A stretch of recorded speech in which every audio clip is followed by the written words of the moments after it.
people had a lot of questions about Chassidus, about teachings of Kabbalah, and the author would go around answering people's questions, answer the questions of the scholars about Chassidut. It was something that was not revealed till then.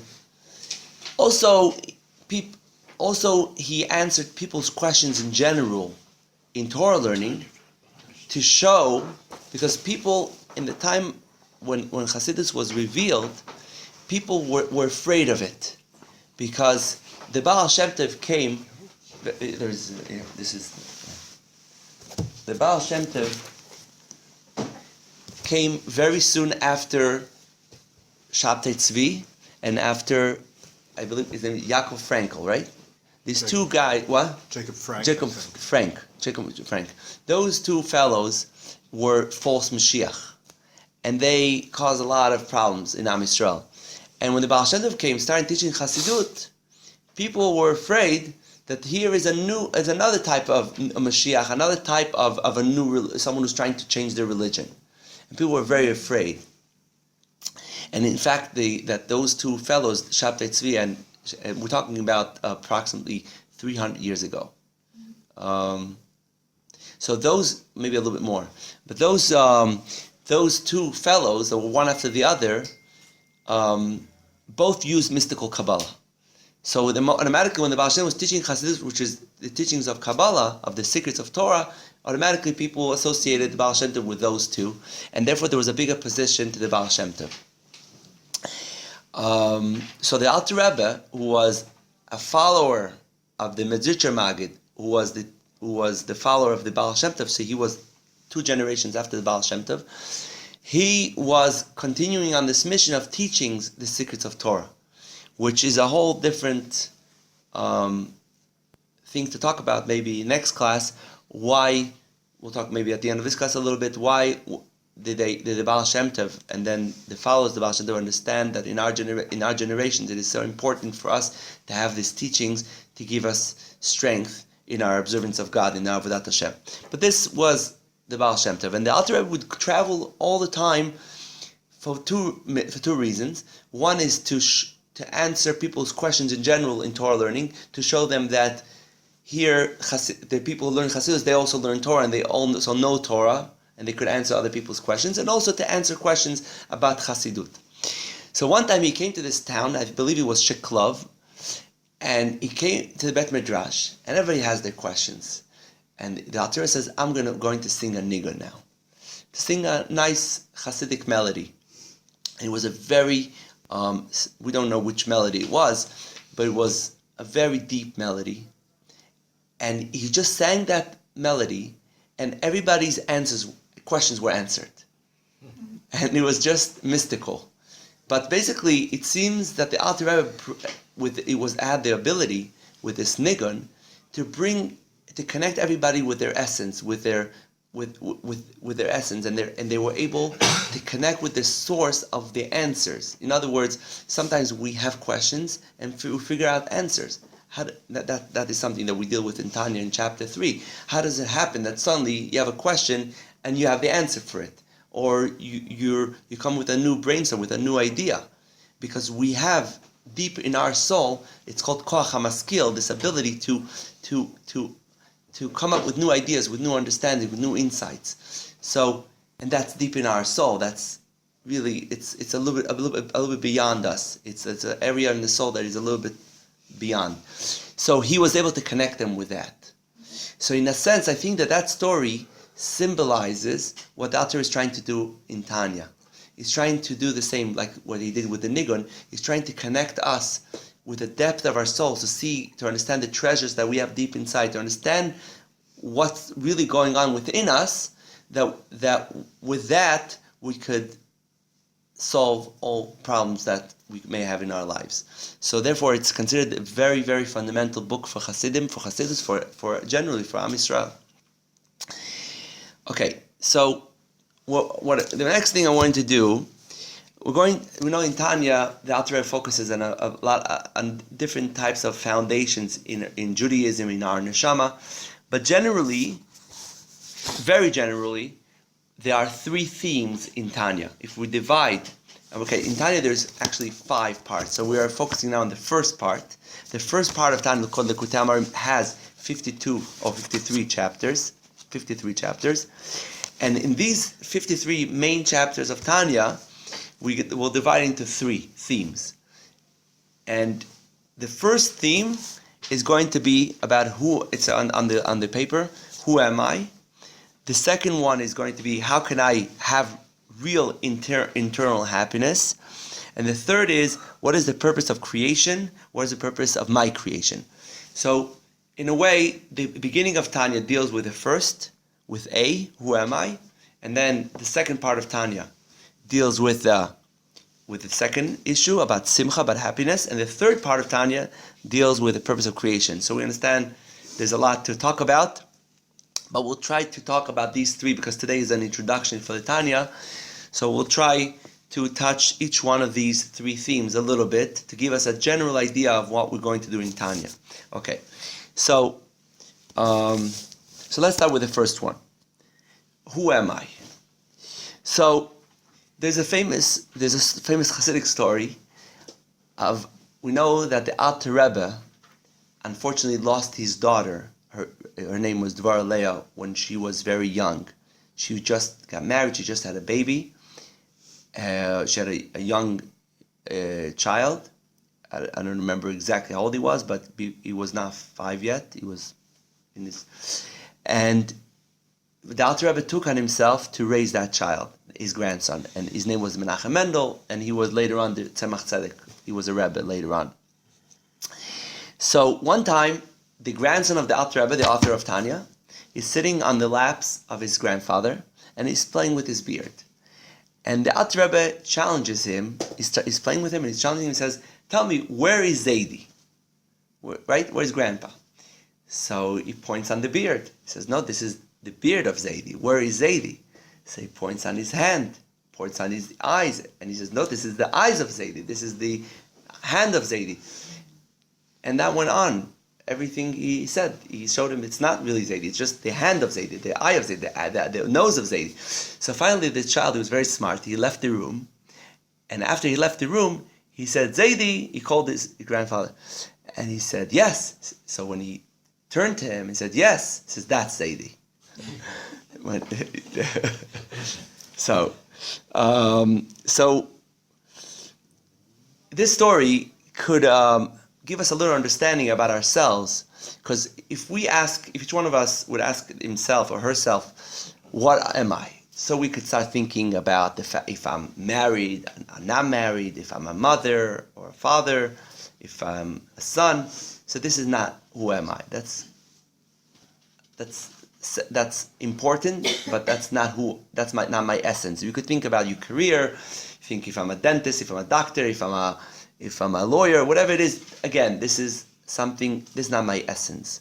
We could think about how learned I am, what kind of diplomas I have. That's also things that are additional to my essence. So in Tanya, what we're trying to figure out is who are we? And usually we don't even have time to think about it, because we just go with the flow. We're just busy all the time. And we find we're under pressure. We don't have time to think, and sometimes it happens that we start thinking to ourselves who we really are. Right? It could happen, God forbid, when there's a tragedy or when there's a big simcha, there's a wedding, there's a childbirth. It happens in our lives sometimes that we stop and we really want to understand who are we in essence. So this is the focus of the beginning of Tanya, to give us the understanding who are we in essence, and we're going to learn that our essence is actually divided into 2. We have 2 souls, and we're going to try to understand the essence of each one of these souls. And if we're able to understand that, we could understand the battles, the struggle, the conflicts that we have all the time. And if we know that could be the foundation to be successful in our lives, to run our lives, to be victorious, and to live our lives the way we should. That's the first part. The second part is about happiness.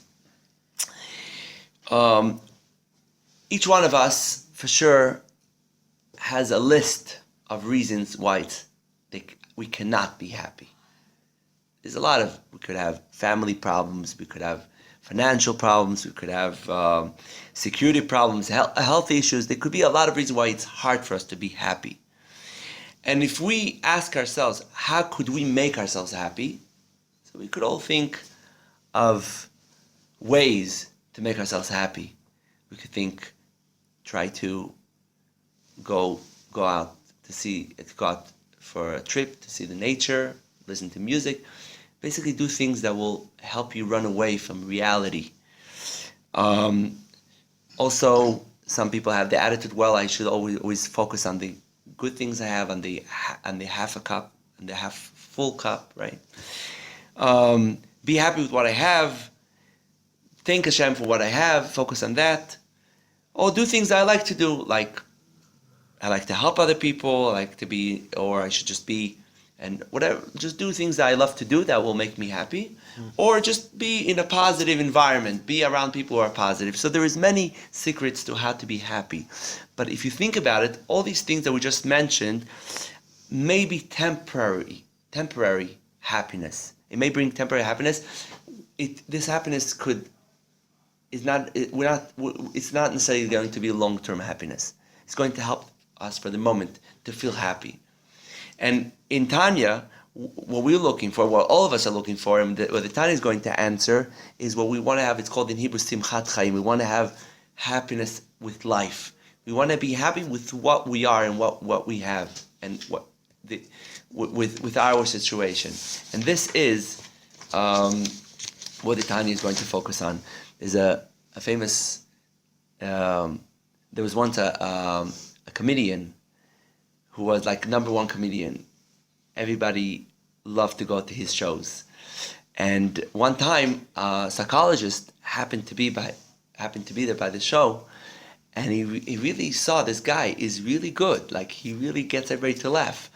And he decided from now on, all these people who come to him all the time with problems of depression, he's going to send them all to this comedian. And it helped. It worked.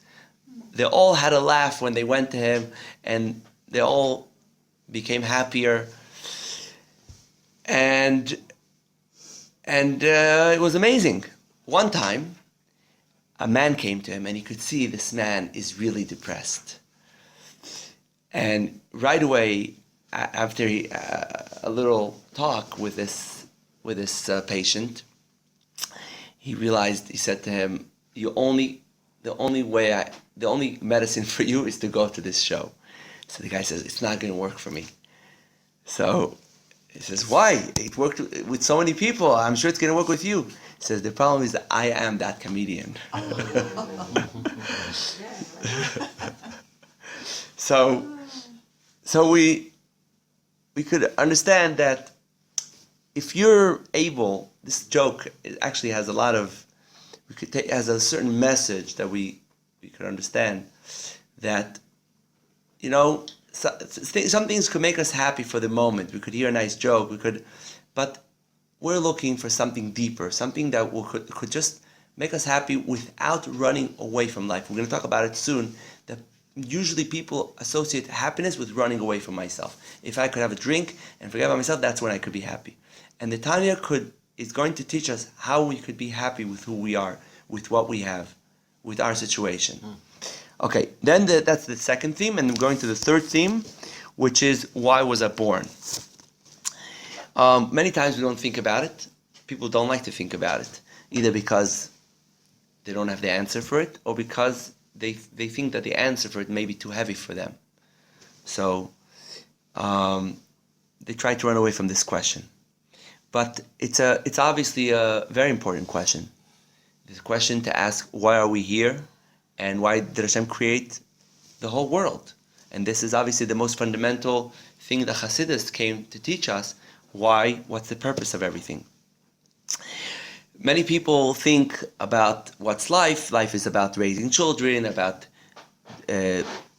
actualizing myself, to actualize myself, right? to deal with challenges and overcome them. So again, we're going to look for something deeper about life. There's a story of a chassid of the Alter Rebbe, Moshe Vilenker, and his name, I think it was somebody else actually.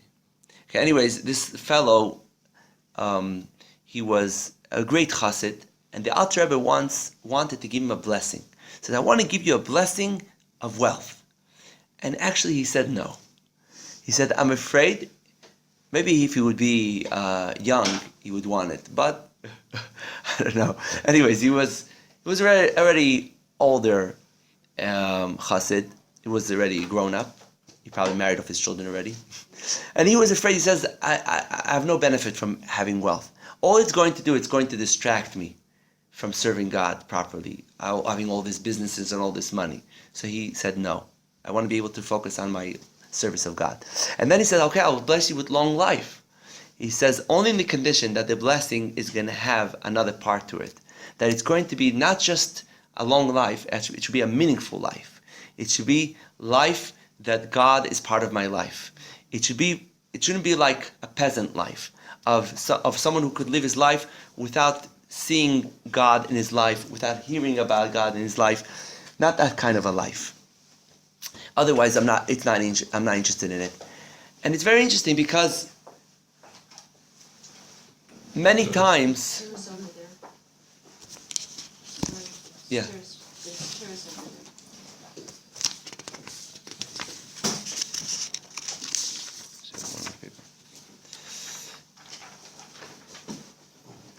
There's two more books.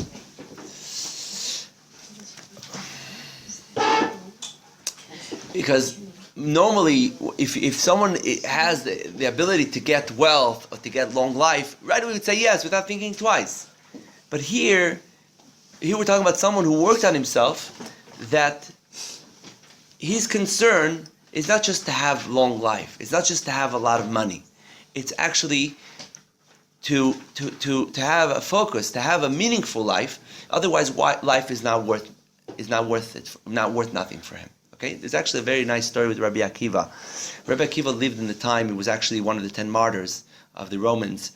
So Rabbi Akiva was teaching Torah at a time that the Romans forbade teaching Torah. And there was a guy, his name was Pappus, and he went over to Rabbi Akiva. He says, what are you doing? You're putting yourself in danger. You're putting everybody in danger. You should stop studying Torah like this. They could kill you. And he said, I'll tell you a story. There was once, it's a famous story, but okay.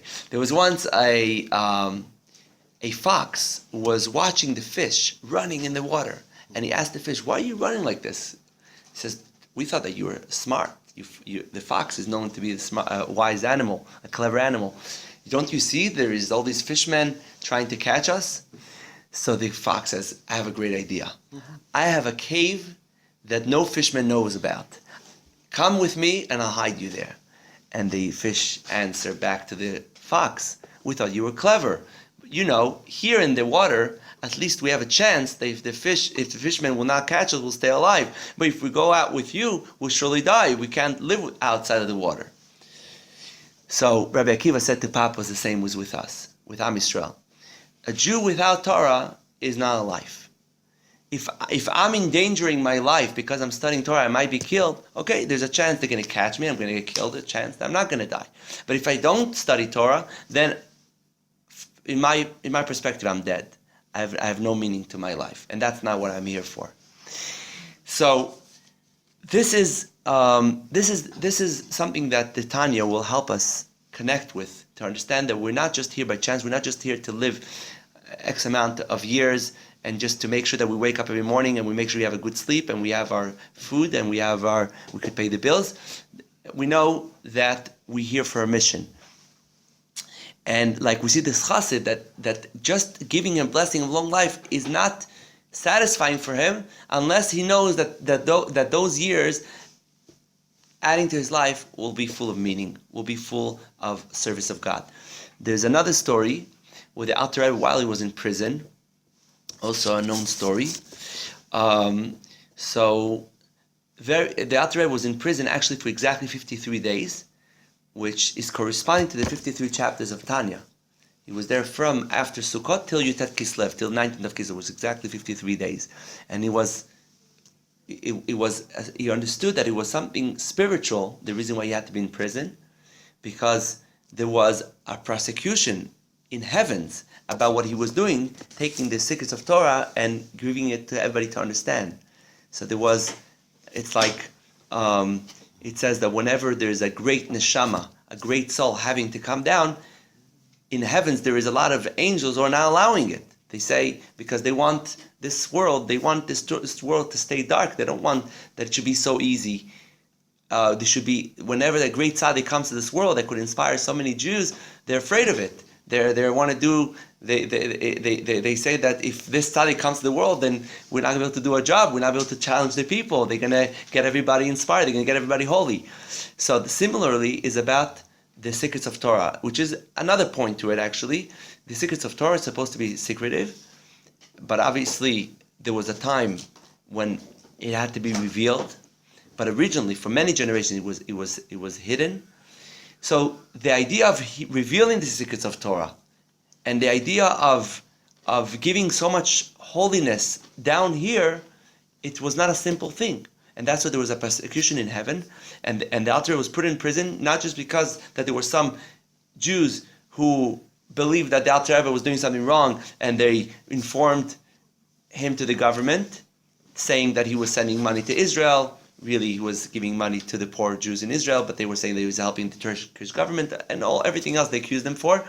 It was really something more spiritual. It really came from heaven. And really, this is the idea, this is what Chassidus teaches us, to understand that whatever happens in our lives, it's not because so-and-so. It's like we're reading now about Yosef, who said to his brothers, don't feel bad, al te'atzu, don't be depressed because of what you did to me. Hashem arranged all this, so I could support you, I could support the whole world. So to see that even though they did sin by selling him, and they were punished, and the 10 martyrs were for the 10 brothers who sold Yosef, so there was a punishment for it, and the exile of Egypt was part of it was because of punishment for the selling of Yosef. So we do understand that the people who sold Yosef were punished. But at the same time, if something happens, we have to understand that it's all coming from heaven. It was arranged from Hashem. Hashem wanted Yosef to be where he was, and they were just emissaries. They were just messengers. So the Alter Rebbe being in prison is also something that really came from heaven, and that's why he was there for 53 days for the 53 chapters of Tanya. Anyways, while he was in prison, very soon they realized that he was a really great man. And a lot of great people from the Russian government wanted to have a chance to meet with him. So there was the Minister of Education who went into his cell, and to meet with the Alter Rebbe.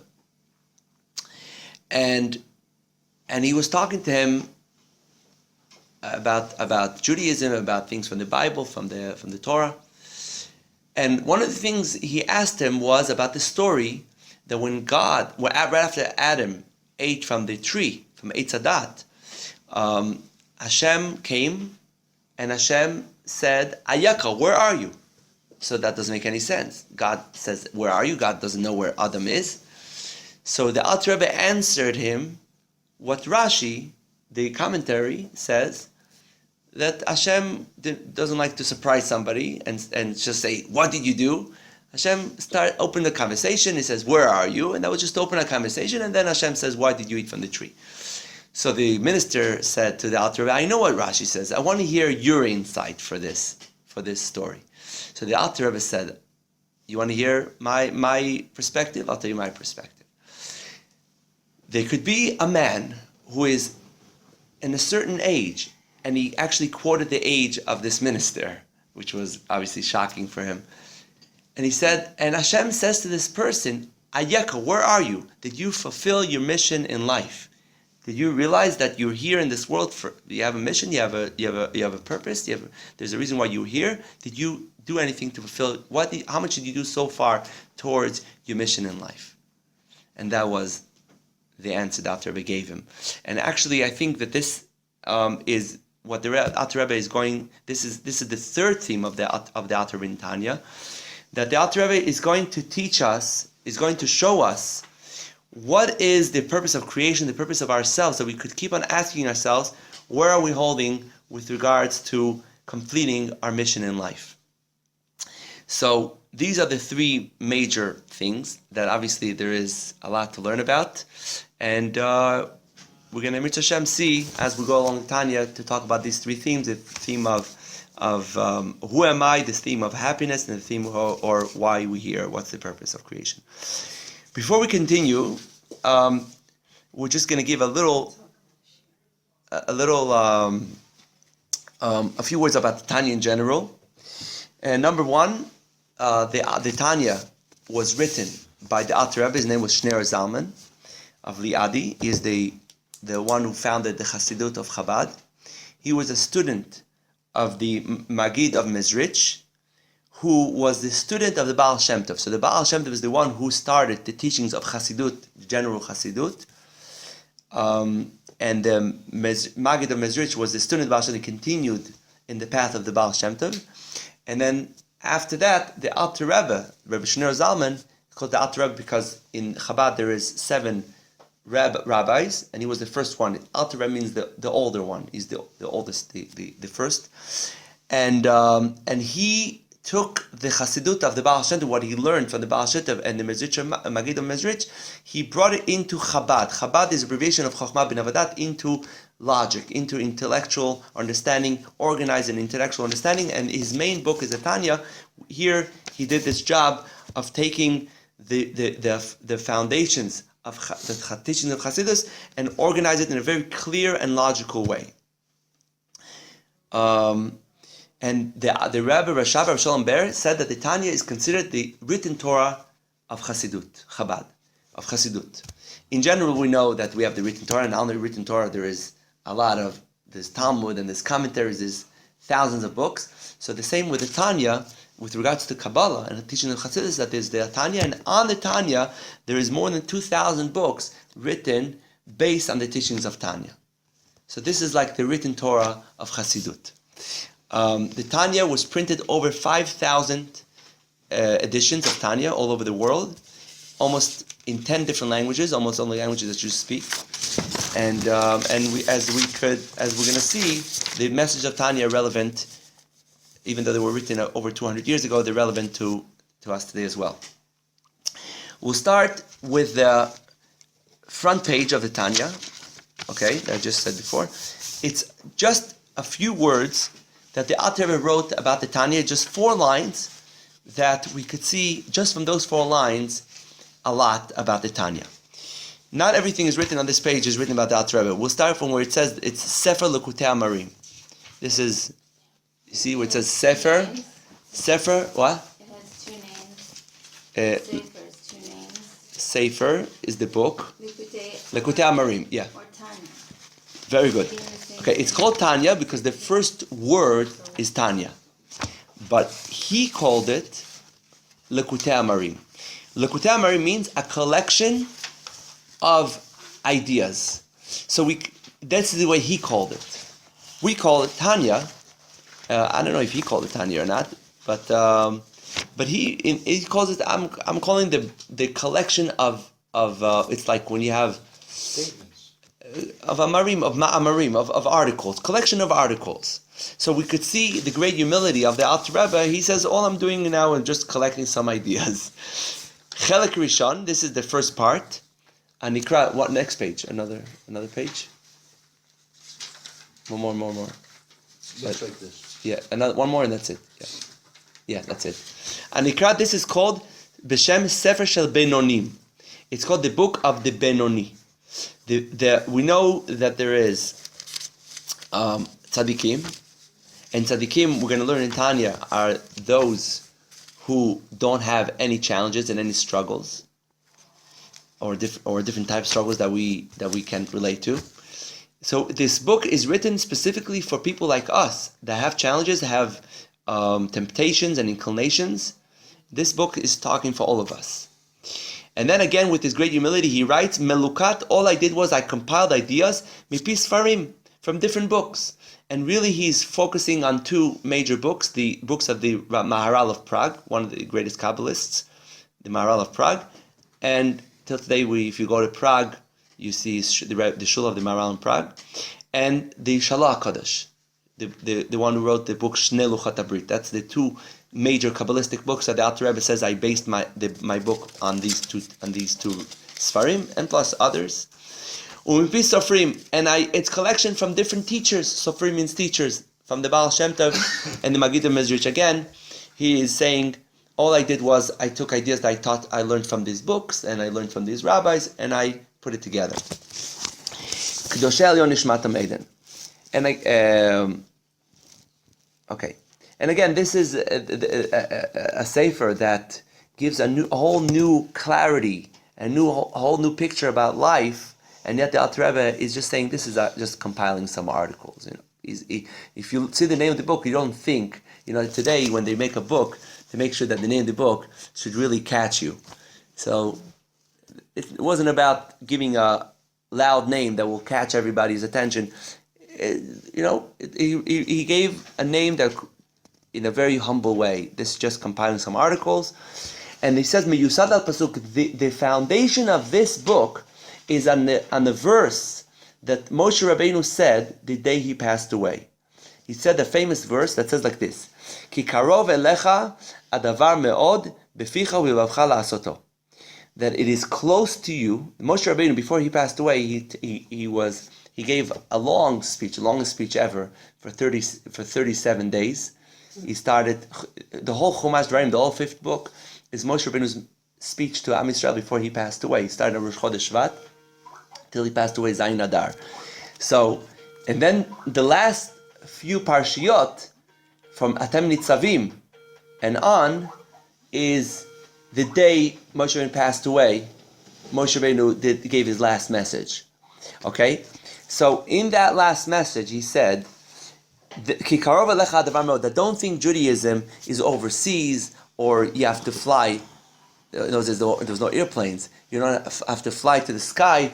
You don't have to go overseas to be able to follow the Torah mitzvot. It is very close to you to follow the mitzvot, and it's three things. This is also one of the things that the Alter Rebbe talks about, that the Torah demands of us to secure or to guard mostly three parts of our being, which is pificha, your mouth, which is speech, bilvavcha, your heart, which is thought, lasto is action. Speech, thought, and action in Judaism are the most important. That one should supervise his thought, speech, and action every moment of the 24 hours, which seems to be very difficult. But Moshe Rabbeinu says it is close to you. It is easy. It's close. Okay, close doesn't necessarily mean easy, but close means it's doable. It's possible. So the Alter Rebbe is going to explain to us, because many of us think that Judaism is impossible, especially when we understand in Tanya what Judaism really demands of us. It's not just about action, it's also about speech, and not just about speech, also about thought. And 24 hours a day, 24/7, there's never off time. So it seems impossible. So if we learn Tanya, we're able to understand how it is close, it is possible. And actually the Alter Rebbe is hinting another point, because levavcha doesn't only mean thought, also means emotions, which also in Judaism, we understand to have a complete mitzvah, it has to be done with emotion. And this really seems impossible for many of us. How could I really feel emotion of love, emotion of yira, of awe of Hashem? It seems that something that you can't just feel. So the Alter Rebbe in Tanya also teaches us how we could create emotions of ava and yira, of love and awe to Hashem, which is very essential. Like just a little statement that it says in the Zohar, that it's like a bird that has two wings. Every mitzvah is like a bird, and the two wings is like the emotion of ava, of love, and awe is like the two wings of the bird, that the bird cannot fly without it. So he made us, that the Zohar says that without doing a mitzvah, without no feelings, it's causing that the mitzvah cannot really fly high. It's limiting the mitzvah. So this is actually one of the things out there wrote in Tanya, and when he came out of jail, one of the great scholars challenged him about this. This is like, how could you say such a thing? And the Alter Rebbe said, it says in the Zohar. He says, no, I need a source in the Talmud. So the Talmud is the Gemara. So the Alter Rebbe says, actually, I could show you a source for it in the Talmud. And he pointed in the Gemara Psachim, I believe it's Daf Nun. It says over there that there is a contradiction between two verses in Tehillim. In one source it says, Ad Shamayim Chastecha, your kindness is till heaven. And there's another verse in Tehillim that says, Me'al Shamayim Chastecha, your kindness is above heaven. So the Talmud asks, it's a contradiction. Is it above heaven or below heaven? One verse says this way, one verse this way. So the Talmud says, this is talking about observance of the mitzvot. So when we're saying chesed, like we say Torah is chesed. Torah mitzvahs is kindness, is the light of God to the world. So it says, this is about someone who's doing lishma, and this is not someone doing not lishma. What does lishma means? For the sake of connecting with Hashem, which means that you're doing it with feeling of love for Hashem, that you really want to have a relationship with Hashem. That's mean lishma. Lishma means that you're doing it for the cause of having a relationship with God. You're not just doing it because you're scared of that you may not lose your job if you're not gonna fulfill, if you're not gonna keep Shabbos. God may punish you and you'll lose your job or whatever. That's not called lishma. When a person is afraid of being punished, or a person wants to have a big paradise, and that's his motivation for Torah mitzvahs, that's not called lishma. That means lishma, he's doing it for himself. Lishma means that you're doing it because you're appreciating God and you want to have a relationship with Hashem. So the Talmud says that one who does a mitzvah without feelings of lishma, then the mitzvah goes above heaven. And if he doesn't have that feeling, it's below heaven. So this is exactly what the Zohar says, because really we know that in the Talmud, there's two parts. There's the part that is the halachic part. It's about the details of all the laws and the reasons for them. But then there is a whole part in the Talmud that's a medrash. And it says that the medrash is really full of Kabbalah, just that it's hidden. And it's hidden in stories that sometimes we understand the story, sometimes the stories don't make any sense. And just like in the Torah, we know there's a lot of mystical messages in the simple stories that we read in the Torah. So this is part of the medrash that in the Agada part of the Talmud talks about whether it's above heaven or below heaven, and this is the source for what the author says in Tanya, and this is important. So we understand, based on that it is very critical for one to serve God not only with his thought, speech, and action, also with his emotions. And that's the question. And when Moshe Rabbeinu says, Karov elecha, it is close to you, to serve God with your heart, bilvavcha, which means thought, but also means feelings of the heart.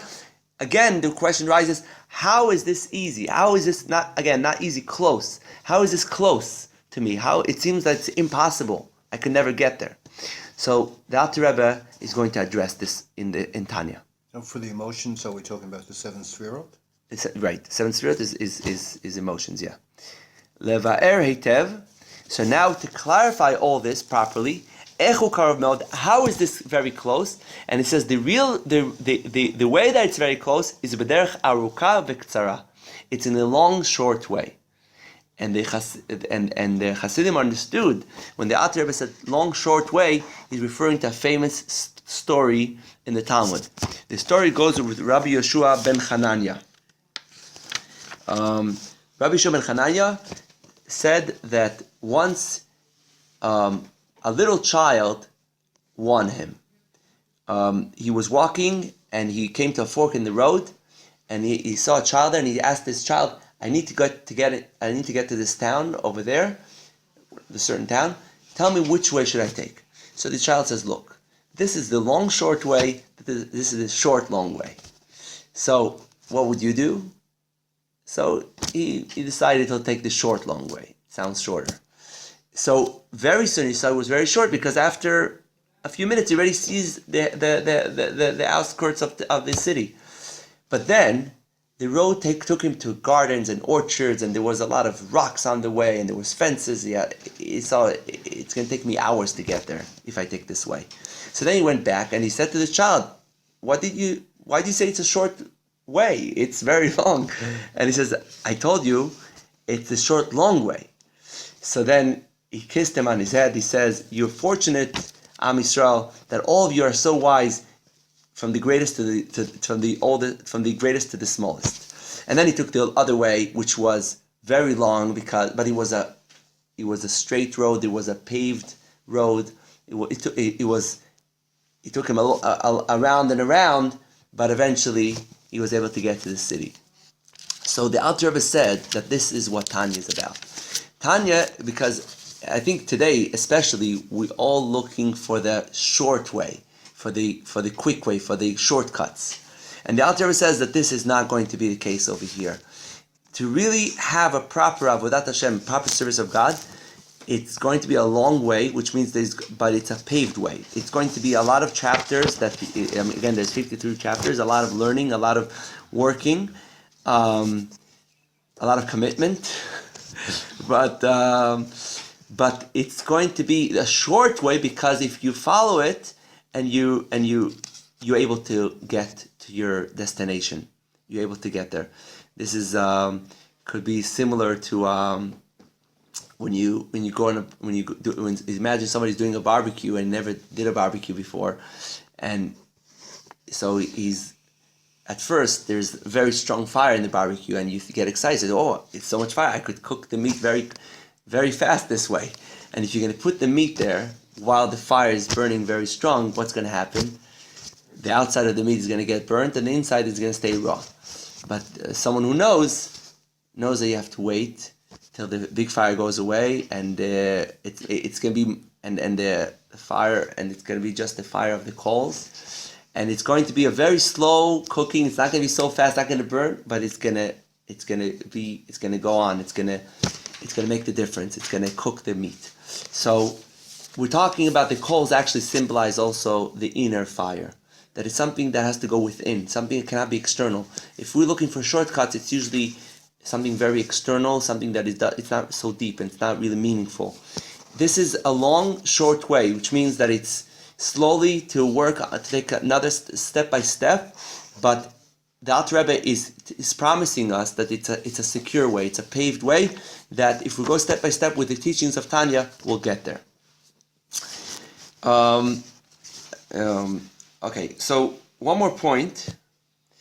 The Alter Rebbe, in the introduction, says that people may think that I'm different. Everybody thinks that they're different, and their problems were never addressed. So the Alter Rebbe actually says that it's true. There's a famous Gemara that says that the same way that nobody's face is the same, nobody's mind is the same. In Kabbalah it says that the reason why it's called panim, face, is called panim. Panim means pnimiyut. It means you're inside. So the face is the reflection of your soul. And that's why usually the place to see if the mood of the person, if he's happy or sad or depressed or excited or whatever it is, it's usually on the face. And also to see the character of the person is on the face. So the face is reflecting your soul, your inside. Now, nobody's face is the same, and that shows that nobody's inside the same. So it's an obvious thing that everybody is different, and everybody has different problems, different dilemmas, different conflicts. Nobody is exactly the same. But the Alter Rebbe says, so that's where we could think, well, the Alter Rebbe wrote this book. How could he answer me? I'm different. I was never in the history of the world, in the past, in the future. I'm different. So how could he answer my dilemmas?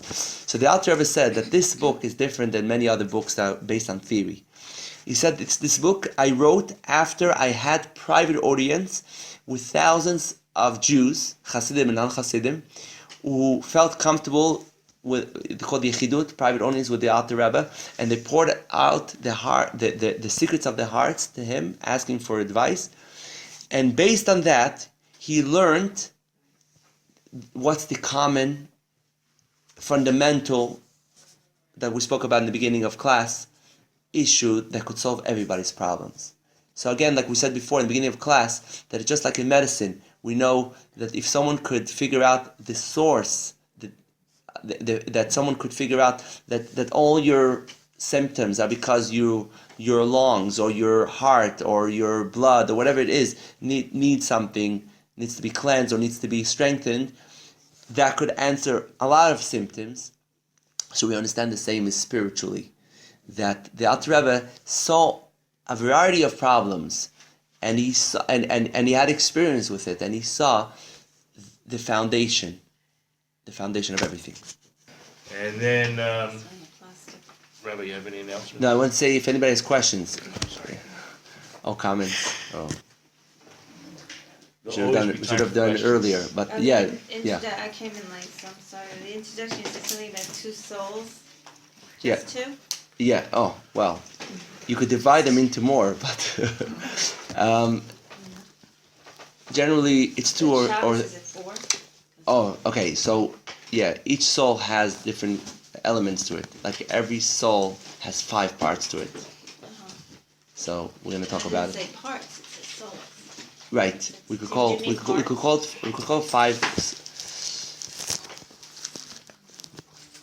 Yeah, we could call it five souls in one soul. Yeah, I mean you could call it. Yeah.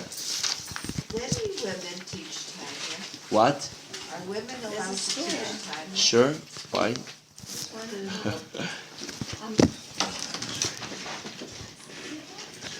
To me, it's like a course in spiritual psychology 101. It's like, or maybe it's 201. It's like profound, and it's really brilliant. Yeah. I studied with Rabbi Kaplan when he was in Montreal. Really powerful. No, it's for you. Anybody wants? Well, Rabbi just proves everything in its own time. You know, we tried this about a year ago, and Yeah, we finally are. Rabbi Aaron, you know, have to. We're gonna use it next week, I put up a few so- posters right here a year ago, but you have a whole network, so you really get the word out. It's wonderful. We Yeah, hope right. you all come back again next Wednesday night. It's amazing because And bring your friends. Aaron Those asked you. cookies are I didn't big tell him that and we spoke they're before. like It's okay. I gave, but I No, gave, it was, I it was gave. very interesting that he, because I spoke to Michael a long time ago. It's like the guys on the No, bridge. I sent him on the flyer I made, and he made it into something beautiful. It's very It's like the interesting. guys on the bridge. Yeah. Exactly. First lemon. So don't leave without me giving Okay, you sure, something. sure. Thank you all for coming. Are you gonna leave these here? Yeah, if it's okay, I could leave it here. See, I can't These really are know. healthy don't have guys. enough books. These are I healthy. thought I'm bringing too many books. We know, Oh, Tehillah. nice, yeah, books are healthy. Also, if you want to, you have any place to put these, or? Not that I know of, any public, I'll try You that. never know, right? You never know. I'll give this to you, I'm not sure if I'm gonna be here Okay, next okay. week. Yeah, it's Kuzma. Kuzmin is what it's spelled, it's Kuzmin, so it's still the same. Come back in that, I'm all over the place. I was there. You know that health place. Really good. What's today? When do you You already took a few? Early Tuesday morning. We never know. I was there. Shabbos. Yeah. I'll see you again Friday night, I think, or? I don't know. Already, you caught up to the beginning, it was like nothing.